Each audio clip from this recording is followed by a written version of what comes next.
बहुजन समाज के जितने भी नेता है वह सब गद्दार है, जो बहुजन समाज को एक तरफ से इज्जत लूटने का काम कर रहा है। आज अगर बहुजन समाज कहीं लात जूता खाता है तो वह बहुजन समाज के नेता के कारण से खाता है, क्योंकि बहुजन समाज के नेता आरक्षण के दम पे विधायक, मंत्री, सांसद बनते हैं और समाज को जगाने के काम नहीं करते हैं। वह पटना और दिल्ली जैसे बड़े बड़े शहरों में जाकर बैठ जाते हैं और बहुजन समाज के लोगों की इज्जत अगर लूटता है तो उसके ऊपर ध्यान नहीं देते। बहुजन समाज के नेता आरक्षण के दम पे मंत्री, सांसद, विधायक बनते हैं और कहते हैं कि अपने बाप के दम पर मंत्री, सांसद, विधायक बने। मैं आपसे पूछना चाहता हूं कि जिस बहुजन समाज के नेता, चाहे मुखिया हो, सांसद हो, विधायक हो, मंत्री हो, चाहे कुछ भी हो, अगर उसको घमंड है कि हम अपने बाप के दम पर बने हैं तो एक बार वो जनरल सीट से चुनाव लड़कर दिखा दे, धूल चाट लेंगे, वार्ड तक का चुनाव नहीं निकलेगा जनरल सीट से। कहते हो कि हम अपने बाप के दम से।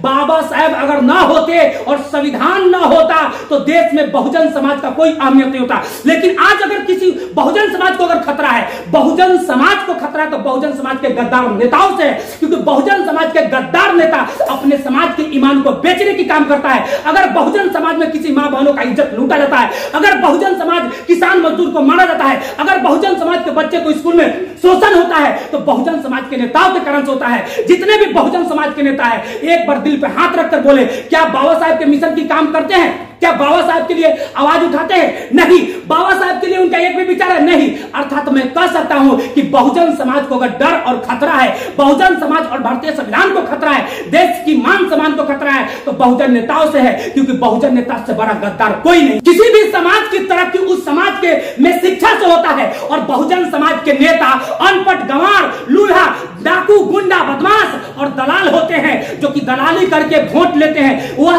कुछ वोट के लिए, कुछ समुदाय के वोट के लिए दलाली करना शुरू कर देते हैं, सीट के लिए दलाली करना शुरू करते हैं। बहुजन समाज के नेता दलाल है और बहुजन समाज एक प्रकार के कह सकते हैं कि सबसे बड़ा मूर्ख और चपाट है कि बाबा साहब का दिया हुआ आरक्षण की बातों को नहीं समझते हैं। बाबा साहब ने जो अधिकार दिया, मौलिक अधिकार, उस अधिकार को नहीं समझते हैं। बहुजन समाज के लोग भी एक प्रकार की गधा है जो कि अपने समाज के बच्चों को पढ़ाना नहीं चाहते हैं, अपने समाज के बच्चों को अधिकार नहीं सिखाना चाहते हैं, अपने समाज के बच्चों को संविधान क्या होता है इसके बारे में नहीं बताते, अपने समाज के बच्चों को बोलने का अधिकार, पढ़ने का अधिकार, सुनने का अधिकार, अपने काम चुनने का अधिकार नहीं सिखाते हैं। तो बहुजन समाज लात नहीं खाएगा तो क्या खाएगा? जब बहुजन समाज के लोग लात जूता खाता है, जब बहुजन समाज का इज्जत लूटा जाता है, तब भारत का संविधान याद आता है, तब भारत का संविधान और बाबा साहब याद आते हैं, तब कहता है कि हम ऐसी है, ऐसे है, वैसे है। लेकिन बहुजन समाज से बड़ा गद्दार कोई नहीं है और बहुजन नेताओं से बड़ा गद्दार नहीं है। मैं कहता हूं फिर से, बहुजन नेता लात जूता खाने के लिए बना है और लात जूता खाएगा।